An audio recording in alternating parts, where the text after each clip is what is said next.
ये है श्री साईं सच्चरित्र का चैप्टर 5 यानी कि अध्याय 5। इसमें हम डिस्कशन करेंगे कि किस तरीके से साईं बाबा जो हैं वो दोबारा शिरडी लौट कर आए।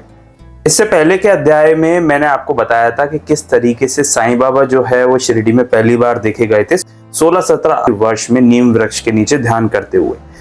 देखिए 16-17 वर्ष की आयु में जब बाबा पेड़ के नीचे पाए गए थे ध्यान करते हुए शिरडी में, उसके कुछ समय बाद ही वो वहां से चले गए थे।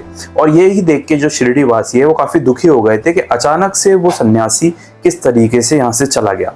उसके कुछ समय बाद ही शिरडी में साईं बाबा दोबारा लौट के आए एक बारात के साथ। हुआ ये था कि चांद पाटिल नाम के एक व्यक्ति थे और चांद पाटिल जो है वो धूप गांव के यानी कि धूप ग्राम के रहने वाले थे। और एक बार वो औरंगाबाद जा रहे थे, जाते वक्त उनकी जो घोड़ी है वो कहीं खो गई, जिस वजह से 2 महीने तक उन्होंने उस घोड़ी की तलाश की और जंगल में चप्पे चप्पे हर कोने पर, हर नदी, हर नाले पर उन्होंने उस घोड़ी की खोज करनी चाहिए, लेकिन वो जो घोड़ी है वो नहीं मिली। आखिर में थककर उनके पास सिर्फ घोड़ी की जीन रह गई थी और वो जो जीन है वो अपने कंधे पर लेकर वो निकल गए और हताश होकर वो जाने लगे वापस अपने घर की ओर। इतने समय तक तलाश करने के बाद उनकी जो घोड़ी है उन्हें नहीं मिली थी। इस बात से तो वो दुखी थे, साथ ही में वो दुखी ये भी हो गए थे सोचकर कि उस घोड़ी को कुछ हो ना गया हो। कुछ दूर जाते ही वो देखते हैं कि आम वृक्ष के नीचे एक फकीर जो है वो वहां पर बैठा हुआ है और उस वृक्ष के नीचे बैठे हुए वो चिलम तैयार करने की कोशिश कर रहा है, वो चिलम तैयार कर रहा है। जैसे ही जो चांद पाटिल जी हैं वो वहां से उदास होकर जा रहे होते हैं, जो फकीर है उस आम वृक्ष के नीचे आवाज लगाता है कि वो भाई इधर आओ। और चांद पाटिल जी उनके पास चले जाते हैं और चांद पाटिल जी को उदास देख वो जो फकीर हैं वो बोलते हैं कि तुम इतने उदास क्यों लग रहे हो और ये जी तुम्हारे हाथ में क्या है। चांद पाटिल बताते हैं कि मेरी एक घोड़ी थी जो खो गई है और ये उसी की जीन है। मैंने हर जगह ढूंढा, हर जगह तलाश की, लेकिन वो मुझे नहीं मिली, इसलिए मैं बहुत उदास हूँ। उसके बाद वो जो फकीर होते हैं वो कहते हैं कि जरा नाले की ओर भी तो देखो, सामने ही यहाँ पर एक नाला है। ये सुनते ही जो चांद पाटिल हैं वो मन में तो ये सोचते हैं कि आखिर ऐसा कैसे संभव है, मैंने चप्पा चप्पा देख लिया और नाला भी मैंने कितनी बार देखा, वो कहाँ मिलेगी। लेकिन फिर भी क्योंकि उस फकीर ने कहा था तो चांद पाटिल चले जाते हैं उस नाले की ओर। और जैसे ही वो उस नाले के पास पहुंचते हैं तो वहां पर खड़ी हुई देखते हैं अपनी उस घोड़ी को, जिसका नाम आपने बिजली सुना होगा कई जगह पर लिखा हुआ। और ये देखते हुए बहुत प्रसन्न होते हैं और घोड़ी के साथ दोबारा लौट के आते हैं उस फकीर के पास, जब तक जो है चिलम तैयार कर चुकी थी। और वो फकीर और कोई नहीं, वो साईं बाबा ही थे। और फकीर मैं इसलिए कह रहा हूं क्योंकि अब तक उन्हें साईं नाम से संबोधन या संबोधित नहीं किया गया था। तो जो फकीर है वो आम वृक्ष के नीचे बैठा हुआ था और वो चिलम तैयार हो चुकी थी, लेकिन सिर्फ 2 चीजों की आवश्यकता थी। एक था उसको जलाने के लिए अंगारा यानी कि आग, और दूसरा जो था वो था चिलम को लपेटने के लिए, गीला करने के लिए पानी। अब जो चांद पाटिल है वो अपनी घोड़ी के साथ शुक्रिया कहने के लिए दोबारा लौटे फकीर के पास। और फकीर की जो वेशभूषा थी वो बहुत आम थी, तन पर कफनी थी, सर पर लपेटे हुआ कपड़ा था, पास ही में सटका था, चिलम थी, बस यही। वो बहुत आम तरीके से नीचे बैठे हुए थे वृक्ष के नीचे। जैसे ही चांद पाटिल उनके पास आकर बैठे तो उन फकीर ने क्या किया, वो जो सटका था वो एक तरफ जमीन पे मारा और जैसे ही वो जमीन पे मार के उस सटके को बाहर निकाला तो उसमें से एक अंगारे का टुकड़ा निकला और उस अंगारे को चिलम जलाने के लिए इस्तेमाल किया गया। चांद पाटिल अपनी आंखों से ये सब देख रहे थे और देखते ही देखते वो बहुत हैरान थे कि आखिर ये कोई आम व्यक्ति तो नहीं हो सकता। जिस तरीके से इसने मेरी घोड़ी ढूंढवाई, जिस तरीके से ये अग्नि और पानी की व्यवस्था कर रहा है, ये देख से ही समझ में आता है कि ये कोई आम मनुष्य तो नहीं। दूसरी तरफ उस फकीर ने दोबारा उस सटके को जमीन में घुसाया तो उसमें से पानी की धार बहने लगी और फिर उससे कपड़ा गीला करके उस चिलम को जला लिया गया। थोड़ी वो चिलम फकीर ने ली और थोड़ी चांद पाटिल को दी। चांद पाटिल कहीं ना कहीं यहाँ पर ये समझ गए थे कि ये जो बाबा दिख रहे हैं, ये जो फकीर दिख रहे हैं, ये बिल्कुल भी आम नहीं है। और इसी वजह चांद पाटिल वो एक काम करते हैं जिसका हम सभी शुक्रिया अदा है चांद पाटिल की। वो उन फकीर से बोलते हैं कि आप मेरे घर चलिए। इस तरीके से चांद पाटिल के साथ अगले दिन वो जो फकीर है वो उन्हीं के घर चले जाते हैं और वो रहने लग जाते हैं। अब चांद पाटिल उन्हें न्योता देते हैं कि मेरी पत्नी के भतीजे की यानी कि मेरी वाइफ के नेफ्यू की जो है बारात है और वो बारात जो है वो शिरडी जा रही है, आप हमारे साथ चलिए और अगर आप हमारे साथ होंगे तो मुझे ऐसा लगता है कि सब कुछ अच्छी तरीके से हो जाएगा। फकीर उस न्योते को स्वीकार कर लेते हैं और फिर चांद पाटिल के साथ निकलते हैं वो शिरडी की यात्रा के लिए। यह यात्रा इतनी खास थी क्योंकि ये जो यात्रा है इसी से आज हम जो है बाबा को जानते हैं और बाबा इसी की वजह से जो है शिरडी में आकर बस गए। अब इसके बाद हेमाड़ पंत जी ने इस अध्याय में बताया है कि किस तरीके से बाबा को साईं नाम से संबोधित किया गया और उन्हें साईं नाम मिला। हुआ क्या, बारात अब निकल चुकी थी शिरडी की ओर और जब शिरडी बारात आई तो वहां पर खंडोबा मंदिर, जिसके पुजारी श्री महालसापति जी थे, और खंडोबा मंदिर के पास ही ये बारात रुक गई। खंडोबा मंदिर के पास उस समय खेत हुआ करता था महालसापति का, तो वहीं पर इस बारात को पेड़ के नीचे विश्राम कराया गया, ठहराया गया और खंडोबा मंदिर के ठीक सामने ही सारी बैलगाड़ी खोली गई। और ये जो चित्र में आपको दिख रहा है ये आज की स्थिति है, किस तरीके से खंडोबा मंदिर आज दिखता है।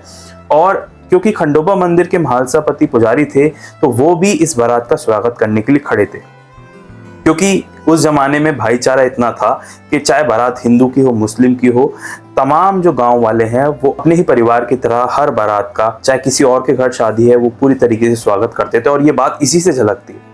इसके बाद महालसापति जाते हैं एक बैलगाड़ी के पास और उस बैलगाड़ी में से जब बाबा उतर रहे होते हैं तो महालसापति बोलते हैं कि आओ साईं कह के उनको संबोधित किया जाता है। ये पहला एक वाक्य था जिससे बाबा का नाम साईं पड़ा और उसके बाद से जितने भी भक्त थे वहां पर या जितने भी बाराती आए थे वो साईं नाम से ही संबोधित कर रहे थे बाबा को।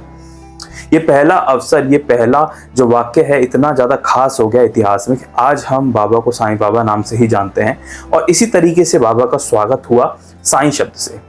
अब हम जानेंगे कि किस तरीके से शुरुआती दिनों में अलग अलग जो संत हैं वो बाबा से मिलने आए और उन्होंने बाबा के बारे में क्या कहा। कि बाबा के आने से पहले ही देवीदास नाम के एक जो है संत या एक तरह से कह सकते हैं सन्यासी रहते थे शिरडी में, और उसके बाद जब बाबा आए तो कई समय तक बाबा के साथ बातचीत किया करते थे और पुरानी मस्जिद में बैठना और शिरडी के अलग अलग स्थान पर वो बाबा के साथ बैठा करते थे। उसके कुछ समय बाद ही जानकीदास नाम के भी एक सन्यासी शिरडी आ गए। वो भी बाबा के साथ बहुत हंसी खुशी रहते थे और बहुत आराम से तर्क वितर्क करना, दुनियादारी की बातें करना, थोड़ी सी ज्ञान की बातें करना, ये सब चलता रहा कुछ समय तक। उसके बाद पुणतांबे के गंगागीर महाराज जो है शिरडी आए और उन्होंने पहली बार जो बाबा को देखा उस वक्त बाबा जो है वो बगीचा सींच रहे थे, पेड़ पौधों को पानी दे रहे थे।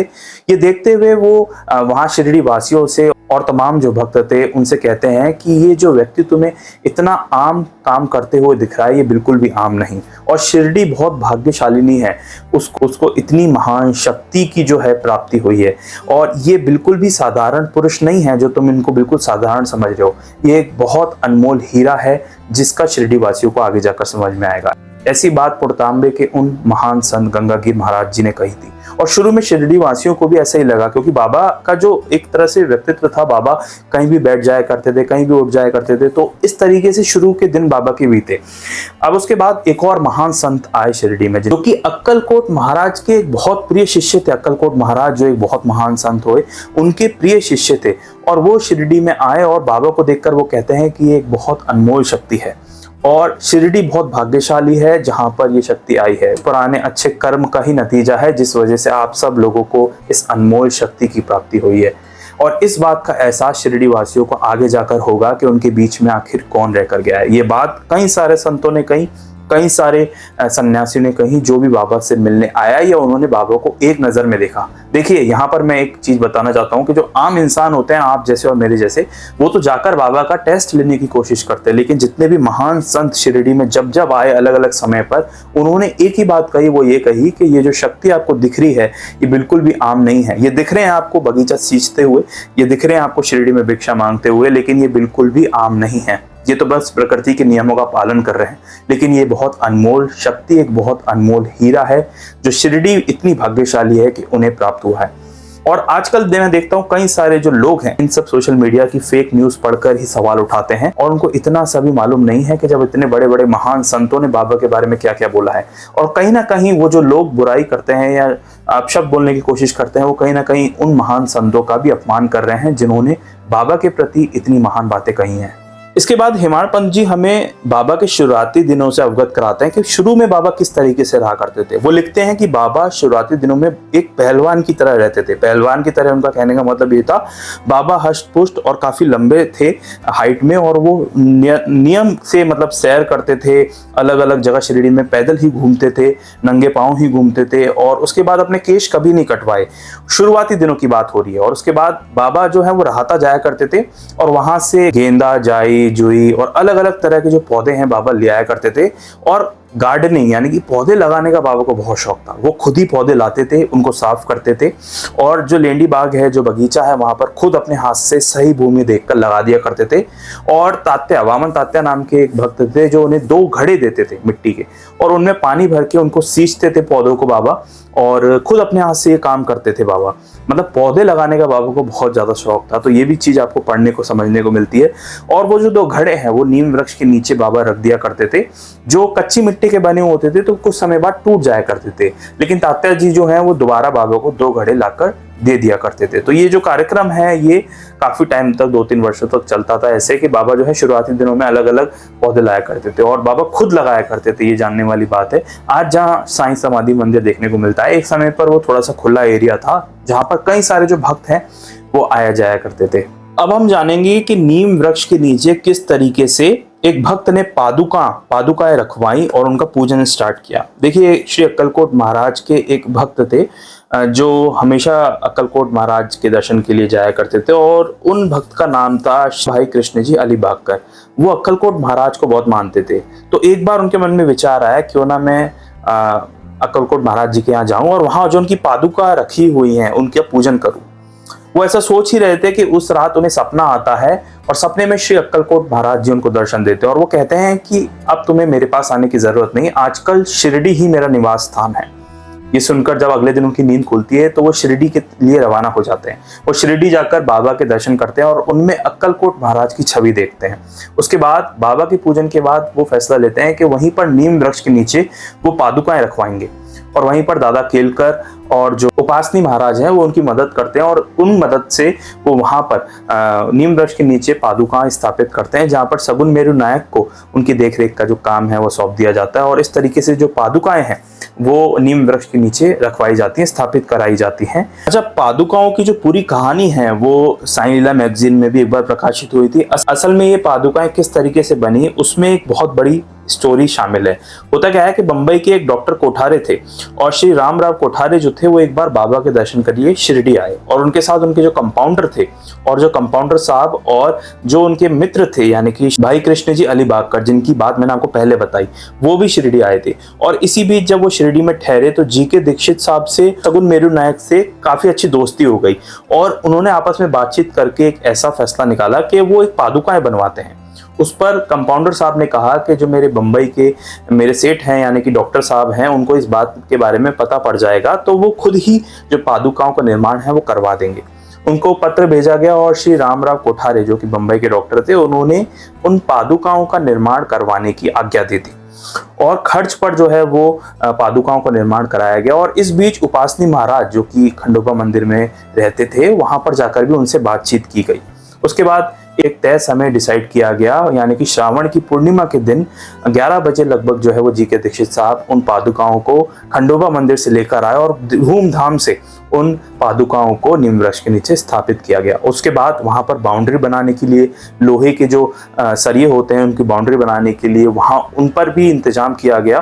कुछ पैसा जो है वो चंदे से इकट्ठा हुआ, कुछ पैसा डॉक्टर कोठारे ने दिया, और ये इस तरीके से जो पादुकाओं का पूरी तरह से स्थापना हुई। इसके बाद की कथा यह है कि जो भाई कृष्ण जी हैं वो बाबा से बोलते हैं कि अब मेरा यहाँ पर तो बाबा दर्शन हो गए, मैंने पादुकाएं भी स्थापित करा दी, अब मुझे अक्कलकोट जाने की आज्ञा दें। अब उनका मन दोबारा अक्कलकोट जाने का कर रहा था, तो उस पर बाबा बोलते हैं कि अक्कलकोट जाने का मतलब क्या है, अक्कलकोट के महाराज तो यही हैं। मतलब बाबा कहना चाह रहे थे कि तुम सच्चे दिल से उन पर विश्वास रखो, तुम्हें यहीं दर्शन हो जाएंगे। फिर उन्होंने अक्कलकोट जी के जाना का जो विचार है उसको त्याग दिया, और वो शिरडी बार बार आया जाया करते थे। और उसके बाद से भाई कृष्ण जी जो हैं वो अक्कलकोट महाराज को शिरडी में ही मानते थे, जैसा कि उन्हें सपना आया था।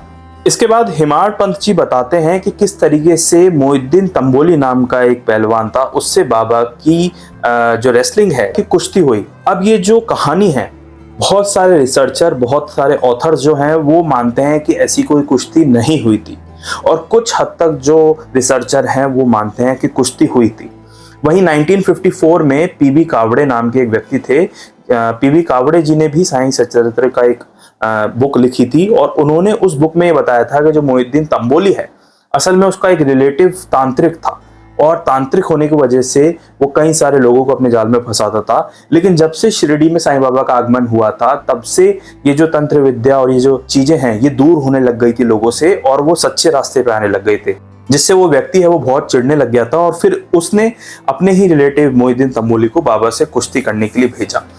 अब कई लोग तो ये बात मानते हैं और कई लोग बिल्कुल भी नहीं मानते कि ऐसी कोई कुश्ती हुई थी, बट क्योंकि ये अध्याय में दी गई है इसलिए हम उसको पढ़ेंगे। तो मोहिउद्दीन तंबोली नाम का एक पहलवान रहता था, और बाबा से किसी बात को लेकर उससे विवाद हो गया, और कुश्ती हुई फिर दोनों के बीच में, और बाबा जो हैं उस कुश्ती में हार गए। और उसके बाद से बाबा ने अपना रहन सहन बदल दिया।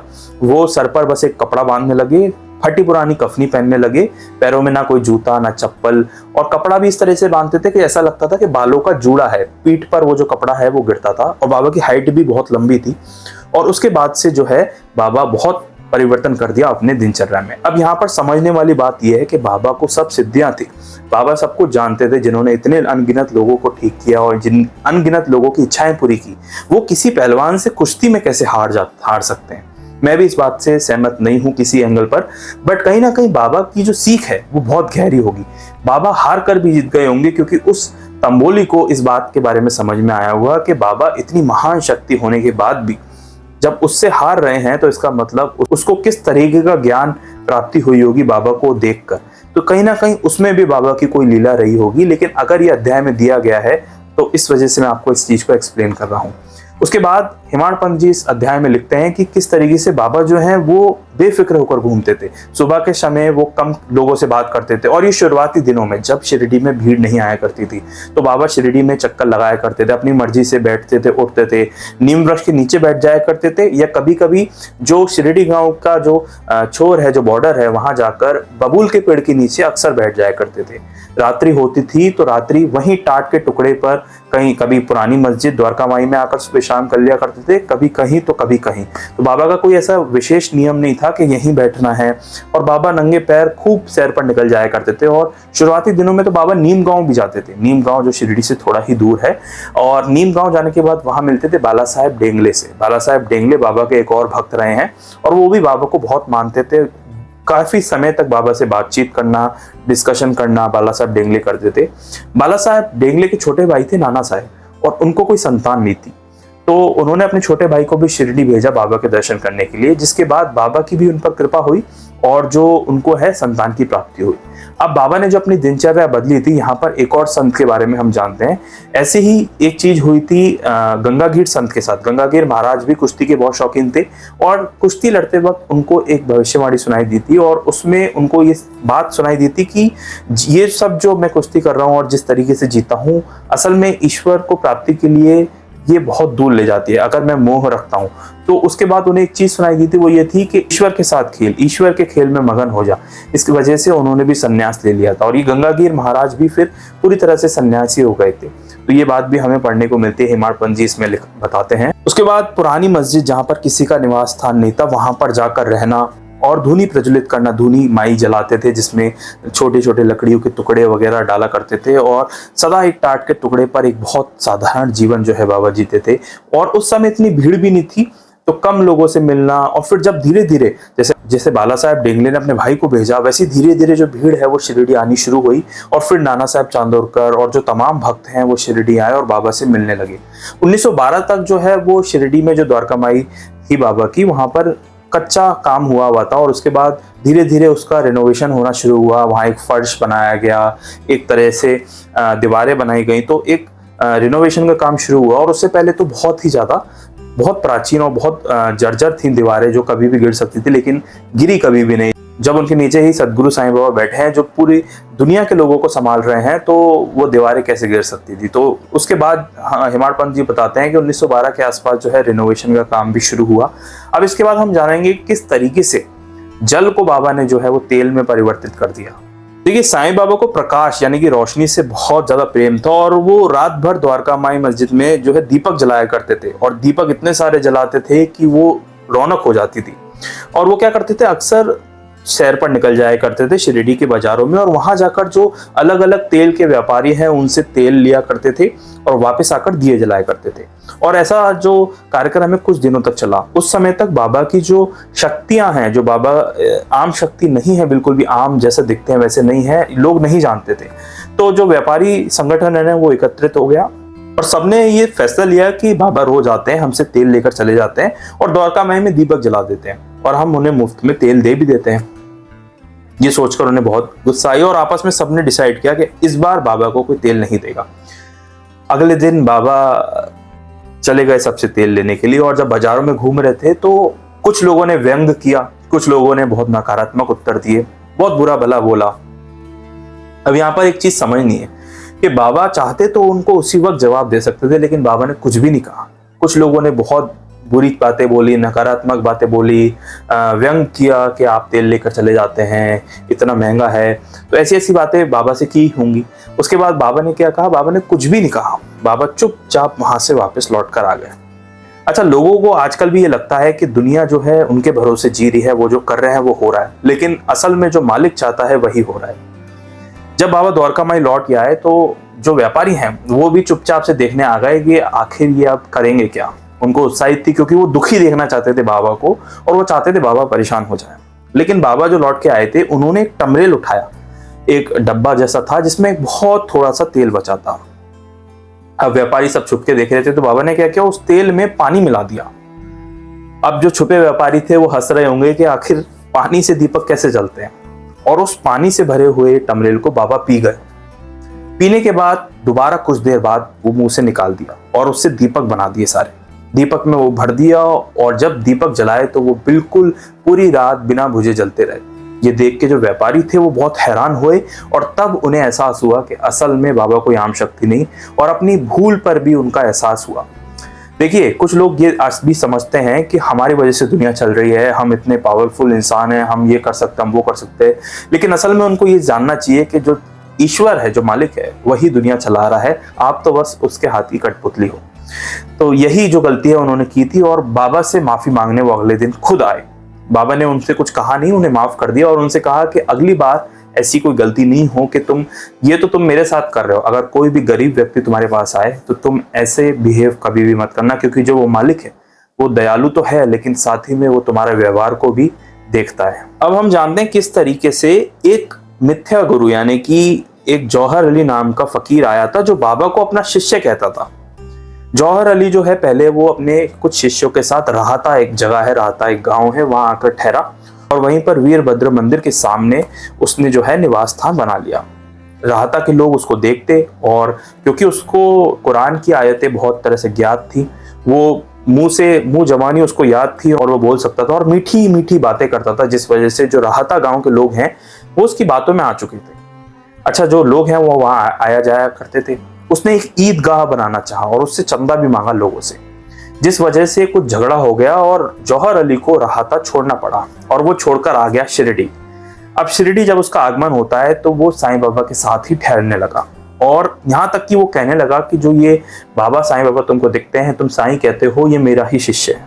और वो ऐसा कहकर सब लोगों को उसने प्रभावित कर लिया। शुरू में तो उसने सब लोगों को अपनी बातों में उलझा लिया और धीरे धीरे जो है वो बाबा को अपना शिष्य बना लिया पूरी तरीके से। बाबा ने भी कुछ नहीं कहा, वो बाबा से सारे काम करवाता, पानी भरवाता, सब काम करवाता और बाबा चुपचाप जो है वो काम करते थे। यहाँ पर बात समझने वाली है कि जो शिष्य बने थे बाबा, उनको सब कुछ मालूम था। वो जानते थे कि क्या क्या कमियां हैं मेरे गुरु में, और जो गुरु जौहर अली अपने आप को गुरु समझता था वो ये जानता नहीं था कि जो जिसको मैं शिष्य कह रहा हूँ असल में वो सदगुरु है और वो कोई आम शक्ति नहीं है। खैर, ये सिलसिला कुछ समय तक चलता रहा और जो जौहर अली है वो कुछ समय बाद बाबा को भी अपने साथ राहता ले गया। कभी कभी शिरडी आया जाया करते थे दोनों जने और वो बाबा को बिल्कुल शिष्य की तरह सारे काम करवाता था अपने। शिरडी के कुछ लोग जो थे उस समय बाबा से काफी प्रभावित हो चुके थे और उनको ये बात अच्छी नहीं लगी। उन्होंने सोचा कि हमें बाबा को वापस लेकर आना है। वो गए राहता और राहता में उन्होंने सबसे पहले मुलाकात की बाबा से और वो बाबा को वापस ले जाने की अनुमति करने लगे। बाबा से कहने लगे कि आप हमारे साथ वापस चलिए, आप क्यों इसके शिष्य बन के यहाँ पर रह रहे हैं। तब बाबा ने कहा कि वो जो गुरु है जौहर अली मेरे, वो बहुत गुस्से वाले हैं, वो अगर आ गए तो तुम्हारी सबकी खैर नहीं, वो बहुत ज्यादा क्रोधित हो जाएगा, तुम यहाँ से जाओ। इतने में ही जौहर अली वहां पर आ गया और वो देखने लगा कि मेरे जो शिष्य है मुझे उसको यहाँ से ले जाया जा रहा है। इस बीच आपस में झगड़ा हो गया। फिर शिरडी वासियों ने कहा कि चलो तुम बाबा को नहीं भेज रहे हमारे साथ, लेकिन अब तुम भी हमारे साथ रहो। अब जौहर अली और बाबा दोबारा वापस शिरडी आ गए और दोबारा रहने लगे। फिर वही सिलसिला शुरू हो गया, बाबा को अपना शिष्य बना के रखना, अपने सारे काम कराना। और जो शिरडी वासी, जो आम लोग हैं, वो ये देख के बहुत ज्यादा परेशान हो गए। वो जानते थे कि जौहर अली जो है वो एक असली गुरु नहीं है, वो सिर्फ बातों में उलझाता है। लेकिन बाबा जो हैं वो उसकी बात क्यों मान रहे हैं, वो तो एक शिष्य की तरह रह रहे हैं, असल में वो सदगुरु हैं, वो कोई आम व्यक्ति तो है नहीं। अब हुआ कुछ ऐसा कि वहां पर एक संत थे, एक सन्यासी थे देवीदास नाम के, जो बाबा के आने से 10-12 साल पहले ही शिरडी में आकर बस गए थे। और इस बीच देवीदास जी जो है वो हनुमान मंदिर में रहा करते थे और तात्या साहब, महाराजा पति उनको अपना गुरु ही समझा करते थे और वो भी बाबा की शक्तियों को पहचानते थे। और देवीदास जी सन्यासी के रूप में थे और देवीदास जी से सब लोगों ने प्रार्थना की कि इस जौहर अली को यहाँ से भगाइए। फैसला हुआ कि अब थोड़ा सा शास्त्रार्थ, थोड़े से आपस में बातचीत होगी जौहर अली और देवीदास जी के बीच में। जौहर अली और देवीदास जी के बीच में डिबेट हुई, बातचीत हुई। उसके बीच जो जौहर अली है वो हार गया और बुरी तरह से बौखला गया। जब लोगों के फोर्स करने पर और देवीदास जी ने जब उसको हरा दिया बातचीत में, उसके बाद जौहर अली जो है वो वैजापुर भाग गया और इस तरीके से बाबा को है सही स्थान दिया द्वारका माई में। फिर भी बाबा ने कुछ कहा नहीं, क्योंकि बाबा ये बात जानते थे कि असल में तुम मुझे अपना शिष्य समझ के मेरे पास रह रहे हो और एक ना एक दिन ऐसा जरूर आएगा जब में जो बाबा असली रूप है वो दिखेगा, जब तुम्हारे अंदर से अहंकार पूरी तरह से समाप्त हो जाएगा। और ठीक ऐसे ही हुआ। कुछ समय बाद जौहर अली जो है वो अचानक से द्वारका माई में आता है, शिरडी आता है और शिरडी वासी देख के हैरान होते हैं। वो सोचते हैं कि अब क्यों आया है, लेकिन वो बाबा के सामने नतमस्तक हो जाता है और बाबा से अपनी गलतियों की माफी मांगता है और फिर वहां से चला जाता है। उसको पछतावा तो हुआ और इस बीच में उसके साथ क्या क्या हुआ जिस वजह से उसको एहसास हुआ, जिसे मैं अपना शिष्य मान रहा था असल में वो तो सदगुरु है, वो गुरुओं का भी गुरु है। तो ये जो भूल है ये मुझसे कैसे हो गई। आखिर अपने आप आके उसने बाबा से माफी मांगी और बाबा तो बहुत ज्यादा प्रेम करते हैं अपने हर भक्त से, चाहे उन्हें उनका गुरु ही क्यों ना कह दे कोई, तो उसके बाद भी बाबा ने उसको जो है क्षमा कर दिया और इसके बाद जौहर अली वहां से चला गया। इसके बाद हम अगले अध्याय में ये जानेंगे किस तरीके से जीर्णोद्धार हुआ, रिकंस्ट्रक्शन हुआ द्वारका माई का, और भी जो कहानियां हम अगले अध्याय में जानेंगे। इस तरह से चैप्टर 5 जो है, अध्याय 5 जो है वो यहीं समाप्त होता है। श्री सद्गुरु साईनाथ अर्पणमस्तु, शुभम भवतु। उम्मीद है आपको ये अध्याय जो है वो समझकर अच्छा लगा होगा। बहुत सारी चीजें जो ऐसी होती हैं मैं एग्जैक्टली सेम लाइन नहीं पढ़ता, क्योंकि मैं बिना देखे आपको जो है एक्सप्लेन करता हूँ। मैं पहले चैप्टर समझ लेता हूँ और उसके बाद आपको एक्सप्लेन करता हूं। तो अगर आपको एग्जैक्टली वो लाइन टू लाइन पढ़ना है तो आप साइंस सचरित्र भी मेरे इन एक्सप्लेनेशन के साथ पढ़ सकते हैं। मैं बाबा से जुड़ी हुई कहानियां और साइंस सचरित्र के अध्याय आपके लिए एक्सप्लेन करता रहता हूं। अगर आप इसी तरह ऐसी वीडियोस देखना चाहते हैं तो इस चैनल को सब्सक्राइब कर सकते हैं। मिलेंगे एक नेक्स्ट वीडियो में एक नए अध्याय, एक नई कहानी के साथ। ओम साई राम।